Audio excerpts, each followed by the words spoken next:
몇 해 전 많은 크리스천들에게 센세이션을 일으켰던 책, 팬인가 제자인가라는 그러한 책이 있습니다. 여러분들 많이 다 알고 계실 줄로 압니다. 이 책을 읽어보신 분이 꽤 계실 텐데요. 이 책은 자신이 한때 예수 그리스도의 제자라고 생각하고 목회를 했던 한 젊은 목사 카일 아이들먼이 자신이 진정한 예수님의 제자가 아니었음을 깨닫고 회개한 후에 쓴 책입니다. 저자는 독자들에게 묻습니다. 여러분은 예수님의 팬인가요? 제자인가요? 여러분들은 예수님의 팬인가요? 제자인가요? 어쩌면 이것은 크리스천들의 인생에서 가장 중요한 질문이라고 할 수 있을 것 같습니다. 여러분, 팬과 제자의 차이가 무엇일까요? 팬은 그 대상에 대해서 모르는 것이 없을 정도로 아주 세세하게 잘 알고 있습니다. 그러나 교제나 서로를 한쪽에서만 알고 있죠. 깊이 알지는 못합니다. 자, 그럼 우리가 예수님의 팬인지 제자인지 진단해보는 시간을 갖도록 하겠습니다. 첫 번째 질문입니다. 나는 예수님을 믿는다고 말로만 고백한다. 아니다. 나는 예수님을 실제로 따르고 있다. 제자는 반드시 예수님을 따르게 되어 있습니다. 그것이 자신에게 손해가 될지라도 말입니다. 그 부분에 대해서 한번 생각해 보시기 바랍니다. 2번, 나는 예수님에 관해서 알고 있다. 지식이 아닙니다. 나는 예수님을 진짜로 잘 안다. 친밀한 정도에 대한 질문입니다. 자, 3번입니다. 예수님은 여러 친구들 중에 하나이다. 아니다. 예수님은 나에게 가장 친한 단짝이다. 무엇을 위해서 돈을 쓰는지, 힘들 때 어디서 위로를 받는지, 어느 때 가장 화가 나거나 짜증이 나는지, 어느 때 가장 신이 나는지, 친구나 애인을 만났을 때 그런 감정들 한번 생각해 보시면 될 것 같습니다. 그랬을 때 예수님을 가장 먼저 생각을 나고 예수님께 가장 찾아가는지 이런 부분들 한번 생각해 보세요. 4번, 나는 내 안에보다 밖에를 더 신경을 쓴다. 그러니까 내 내면보다는 어떤 형식을 더 중시하느냐. 5번째, 나는 나 스스로의 힘을 믿으면서 산다. 아니다. 나는 성령님의 도우심이 없으면 살 수 없다. 나는 성령이 충만한가? 나 자신의 약함을 솔직하게 인정하면서 내 삶의 주도권을 성령님께 내어드리느냐. 그런 부분에 대해서 한번 생각해 보시기 바랍니다. 자, 여러분은 어디에 속하시는지요? 팬인가? 제자인가? 지금까지 신앙생활을 해 오시면서 예수님의 팬으로 살아오셨는지 아니면 예수님의 제자라는 인식을 가지고 살아오셨는지요? 오늘 말씀을 통해서 우리가 그저 예수님을 따르는 무리 중에 한 사람은 아닌지 교회만 왔다 갔다 한 교인은 아니었는지 우리 스스로를 깊이 생각해보는 시간이 되기를 소망합니다. 나는 왜 주님을 예배하는지, 주님을 찾는지를 스스로 돌아보는 그러한 시간이 되기를 바랍니다. 오늘 본문은 예수님이 행하신 일을 듣고 아주 사방의 여러 지역에서 수많은 사람들이 예수님을 찾는 내용입니다. 그리고 예수님께서 이 수많은 무리 중에 12명의 제자를 세우시는 내용이 이제 기록이 되어 있습니다. 마가복음 3장 7절에서 19절은 마가복음 1장 16절에서 또 3장 6절을 요약하면서 이제 마가복음 3장 16절에서 6장 6절과 이렇게 연결하는 역할을 하고 있는데요. 그것은 지금까지 이 예수님의 갈릴리 그 전반기 사역을 요약하고 또 앞으로 있을 갈릴리 후반기 사역을 보여주는 것이라고 할 수 있습니다.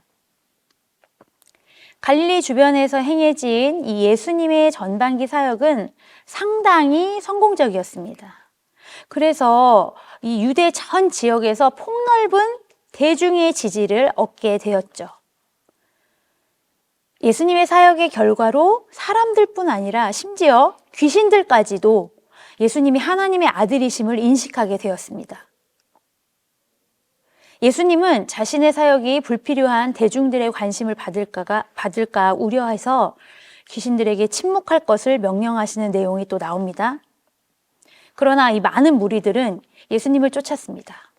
남쪽의 유대와 예루살렘에서도 많은 사람들이 몰려왔고 갈릴리 북서쪽의 두로와 시돈에서도 무리가 몰려들었다는 기록을 보면 이 예수님 사역의 영향력이 얼마나 컸는지를 우리는 단적으로 볼 수 있습니다. 그래서 예수님과 이 제자들의 사역 현장은 늘 사람들로 붐볐습니다. 그러나 그곳에는 복음과 하나님 나라에 관심이 있는 사람들보다는 병든 몸을 치유받기 위해 찾아온 사람들이 대부분이었습니다. 많은 사람들이 예수님을 좋아하며 몰려온 이유가 바로 소외되고 병들고 배고픈 자들에게 따뜻한 사랑으로 대우하며 그들의 고통과 아픔을 치유해 주셨기 때문이었습니다. 그들은 자신의 필요를 채워주며 더러운 귀신을 쫓아내시는 그 놀라운 기적을 행하심을 그저 놀랍게 여기고 자신에게도 그런 기적을 베풀기를 원했기 때문에 예수님을 따랐던 것이죠. 예수님을 따르는 많은 무리는 8절에 그가 하신 큰 일을 듣고 나아오는지라 라고 기록이 되었습니다. 이것은 소문을 통해 온 사람들입니다. 그리고 10절에 병으로 고생하는 자들이 예수를 만지고자 하여 몰려왔음이더라 라고 기록이 되어 있는데요. 이들은 병이 낫기를 위해서 왔고요. 11절에 더러운 귀신들도 어느 때든지 예수를 보면 이렇게 기록이 되었습니다. 이 기록을 통해서 우리는 귀신 들린 사람들도 모였다는 것을 또 알 수 있습니다. 그런데 그들은 예수님이 누구신지, 왜 이 땅에 오셨는지는 알지 못했고 알려고도 하지 않았습니다. 그들은 그저 자신의 필요를 채우고자 모인 것입니다. 그러나 여러분, 예수님이 왜 이 땅에 오셨는지 그 이유와 목적을 알지 못한다면 결코 하나님이 베푸신 은혜의 구원을 얻을 수 없습니다. 우리는 예수님에 대한 참된 믿음과 고백이 필요합니다. 여러분은 어떤 목적으로 예수님께 나아가고 계십니까? 어떤 사람들은 나름 크리스찬이라는 책임감으로 예배에 나옵니다. 또 어떤 사람은 주일에 한두 시간 교회에 나오는 것이 습관이 되기도 했고, 또 누군가는 가족의 화목을 위해서, 또 마음의 상처를 가지고 치료받기 위해서 나오는 분들도 계실 것입니다. 또 어떤 분들은 정말로 예배를 사모하는 마음으로 나오시기도 하시죠. 끝도 없이 나열할 수 있을 정도로 우리가 주님께 나오는 사연과 이유는 아주 다양합니다. 그러나 중요한 것은 우리의 삶이 무리로 시작해서 무리로 끝나서는 안 된다는 사실입니다. 간절히 바라기는 예수님에 대한 참된 믿음과 고백으로 주님께 나오는 여러분이 되기를 주님의 이름으로 축복합니다. 기억하십시오. 예수님이 우리를 죄와 사망에서 건져주실 구원자이시고 우리 삶의 주인 되신다는 믿음의 고백이 우선 되어야 합니다. 요한복음 3장에 보면 니고데모라는 예수님의 팬이 등장을 합니다. 니고데모는 그 당시에 바리새인 출신이었고 공회원이며 유대 랍비라는 칭호를 받는 아주 널리 존경받는 사람이었습니다. 그는 예수님을 존경하는 팬이었습니다. 그는 예수님의 메시지와 그의 사역에 대한 소식을 듣고 일찌감치 예수님께 열광하는 팬이었어요. 그런데 명망 높은 이스라엘의 지도자가 이 갈릴리라는 총구석에서 올라온 이 목수의 아들인 예수의 제자가 되는 사실이 알려지면 사람들에게 조롱과 수치와 또 비웃음을 당할까봐 예수님의 제자 또 예수님의 팬이라는 것을 알리는 것에 머뭇거리고 있었습니다. 예수님을 믿고 따르면 주변 사람들이 욕을 할까봐 부담스러웠습니다. 그리고 그의 높은 지위, 명성, 또 랍비라는 영광의 자리를 잃을 수밖에 없다는 그 사실에 두려웠습니다. 그래서 그는 사람들이 다 자고 있는 한밤중에 예수님을 찾아갔습니다. 그리고 영생에 대해 묻죠. 그때 그는 물과 성령으로 거듭나야 하나님 나라에 들어갈 수 있다는 예수님의 가르침을 듣고 정신이 번쩍 들었습니다. 아주 큰 깨달음을 얻은 것이죠. 니고데모는 어릴 적부터 이미 모세오경을 줄줄줄 외웠습니다. 율법의 규례와 법도와 전통을 철저히 지켰던 사람이었습니다.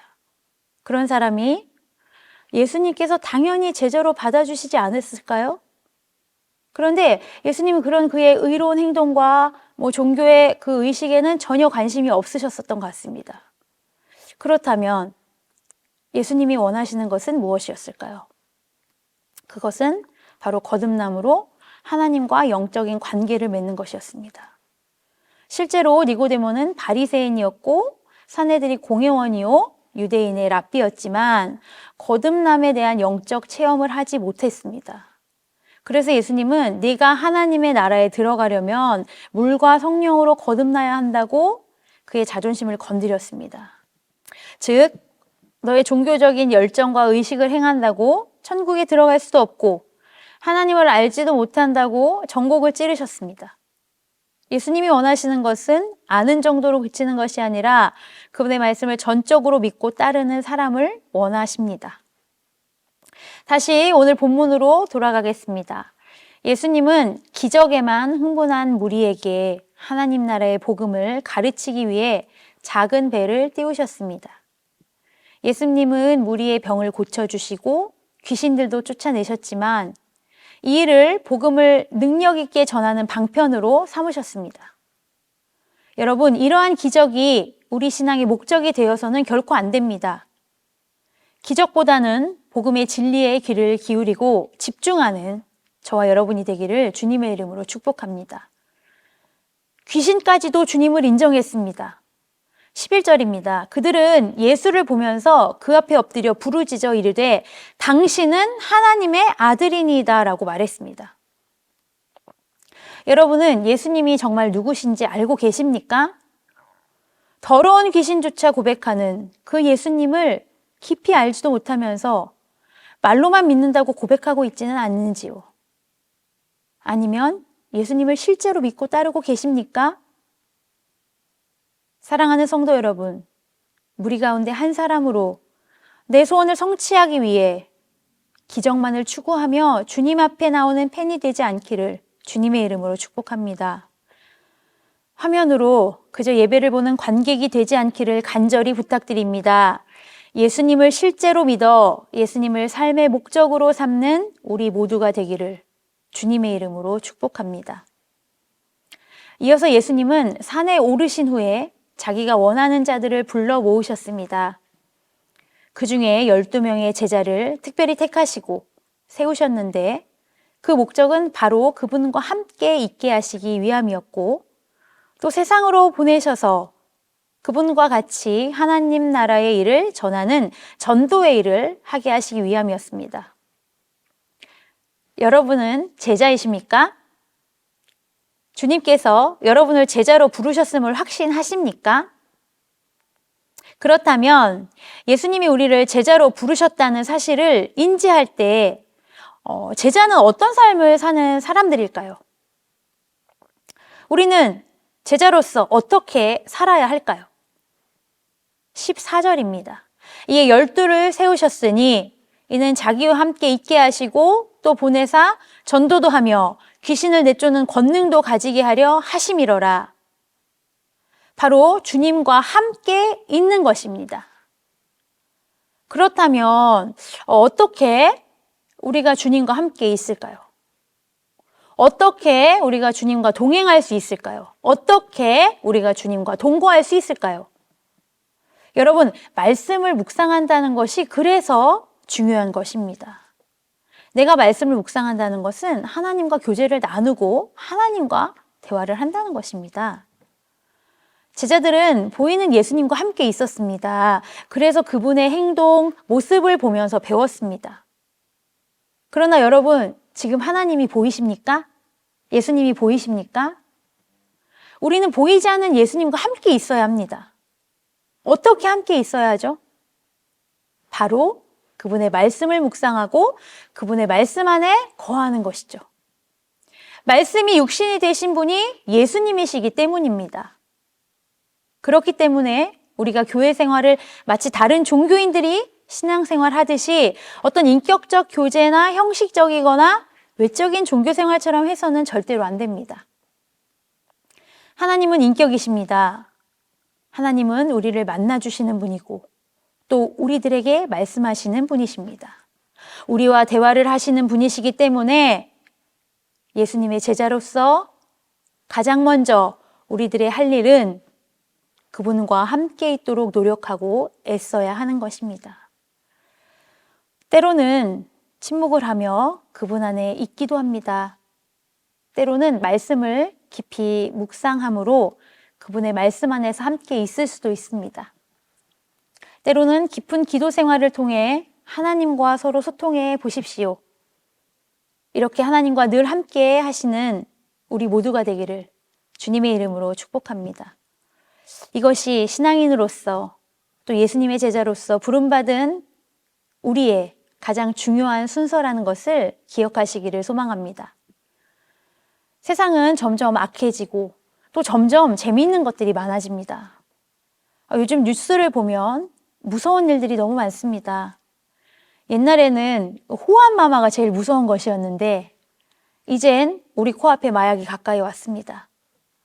인터넷과 게임, 술과 마약이 이제 우리 삶의 영역이 너무 가까이 들어와 있습니다. 이제 우리는 이런 환경에서 우리 스스로의 신앙을 지켜나가야 하는 그런 현실 속에 살고 있습니다. 우리가 조금이라도 주님과의 관계를, 특별히 예배를 소홀히 하게 될 때 주님과 멀어질 수 있는 이 상황에 직면해 있음을 경계하시기 바랍니다.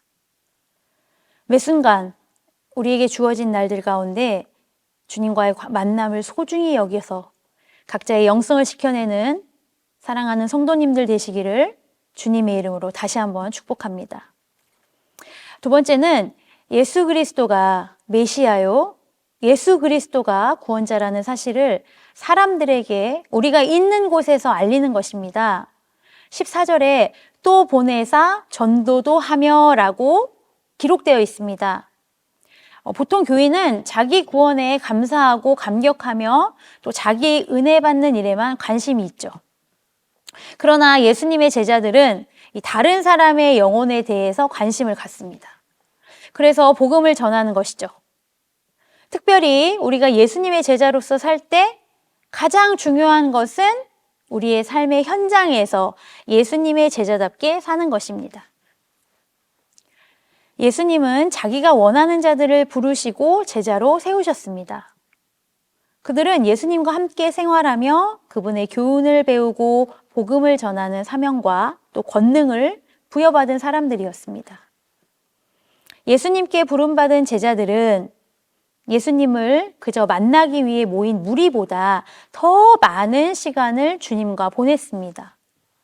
그들은 예수님을 따르기 위해 삶의 목표와 우선순위를 바꿨으며 그분을 따르는 일에 헌신을 했습니다. 그들은 예수님을 따르는 무리 가운데서 가장 가까이 그분과 함께하는 특권을 또 누릴 수 있었죠. 모든 그리스도인은 예수님의 제자입니다. 여러분 예수님의 제자 맞으시죠?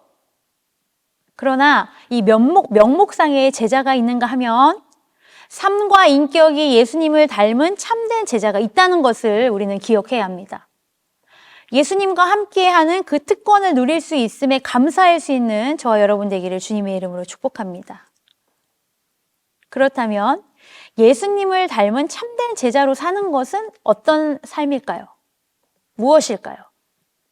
그것은 예수님을 자기 삶의 주인으로 모시고 예수님을 위해 사는 것이라고 할 수 있습니다. 예수님을 사랑하는 것이죠. 무슨 일을 하든지 그리스도인으로서 철저하게 자기 신분을 가지고 예수님의 제자로 사는 것이라고 할 수 있습니다. 예수님을 닮은 참된 제자는 예수님을 사랑하는 모습이 삶 가운데서도 드러나야 하는 것입니다. 우리 모습 속에 예수님을 사랑하는 모습이 없는데 어떻게 다른 사람에게 예수님을 사랑하라고 말할 수 있겠습니까? 예수님의 제자로서 삶 속에서 예수님의 말씀을 실천하고 예수님을 사랑하는 모습이 나타나기를 소망합니다. 그리고 그것이 전도의 시작인 것입니다.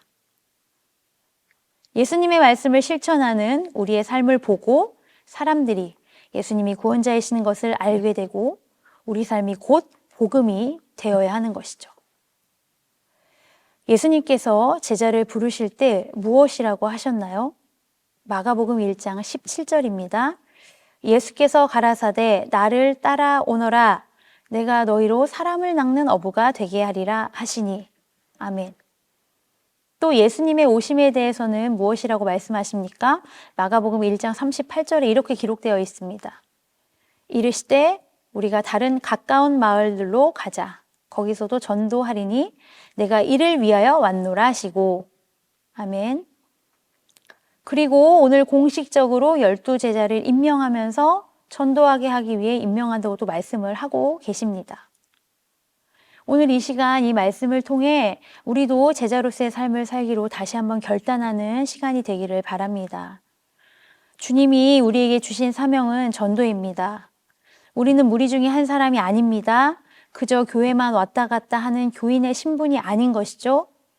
그렇기 때문에 가정과 직장 생활에서도 사업을 할 때, 취미 생활을 할 때에도 내가 어떤 형편에 있든지 주님의 제자라는 분명한 정체성과 또 하나님의 말씀을 나타냄으로써 예수님을 사랑하는 모습이 많은 다른 사람들에게 전도의 통로가 될 수 있어야 한다는 것을 기억하면서 실천하고자 애쓰는 사랑하는 성도님들 되시기를 주님의 이름으로 축복합니다.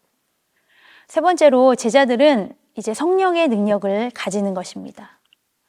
예수님은 제자들에게 이 성령의 능력인 귀신을 내쫓는 능력을 주셨습니다. 우리는 영적 전쟁 속에서 살아가고 있습니다. 그렇기에 성령의 능력을 덧입어서 승리해야 합니다. 귀신도 쫓고 병도 고치고 또 불가능도 가능케 하는 믿음을 가지고 대처할 수 있는 삶을 살아나가는 우리가 되기를 주님의 이름으로 축복합니다. 이러한 성령의 능력에 사로잡혀 어느 곳에서나 위축받지 않고 골리앗 앞에 서 있는 다윗처럼 당당하게 서서 나아가는 모습으로 살아가는 그러한 성도들 되기를 주님의 이름으로 축복합니다. 이어서 16절에서 19절에서는 12제자의 명단이 나옵니다. 마가는 12제자의 명단에서 그들을 대표하는 시몬을 제일 먼저 언급하는데요. 예수님은 조급하고 충동적인 시몬을 교회의 반석이라는 뜻의 베드로라고 부르셨습니다. 예수님이 택하시고 불러주신 제자들의 면면을 살펴보면 잘나거나 화려한 경력을 가진 자가 없습니다. 베드로, 안드레, 야고보와 요한은 갈릴리 출신의 어부들입니다. 마태는 세리였고 나머지 제자들도 지극히 평범한 사람들이었습니다. 특히 야고보와 요한은 성격이 급하고 불같아서 우레의 아들이라는 뜻의 별명까지 얻었습니다. 어쩌면 복음을 전하는 제자가 되기에는 다소 다듬어지지 않은 아주 부족한 성품이었을 수도 있습니다. 그리고 19절은 예수님을 판 가룟 유다도 기록되어 있습니다. 이들이 예수님의 제자가 된 것은 오직 하나님의 은혜였습니다. 하나님은 가진 자, 배운 자, 잘난 자를 택하는 대신에 오히려 없는 자, 못난 자, 부족한 자를 불러서 하나님 나라의 일꾼으로 세우신 것입니다. 고린도전서 1장 26절에서 바울을 하나님의 선택 원리를 말하고 있습니다. 형제들아 너희를 부르심을 보라. 육체를 따라 지혜로운 자가 많지 아니하며 능한 자가 많지 아니하며 문벌 좋은 자가 많지 아니하도다. 아멘. 우리 또한 마땅한 자격과 능력이 부족한 자들입니다. 어떤 공로나 자랑할 것도 없습니다. 제자들처럼 우리들도 역시 다양하죠. 기질이 다르고 성격이 다릅니다. 취미도 다르고 각양각색이죠. 그래서 우리는 하나님의 자녀가 된 것은 그저 하나님의 은혜 덕분이라고밖에 고백할 수 없습니다. 우리를 제자로 부르신 주님께 감사하시기 바랍니다. 그리고 그 은혜에 감사하여서 온전히 그분만 따르는 참된 제자가 되겠노라고 다시 한번 다짐할 수 있는 시간이 되기를 소망합니다.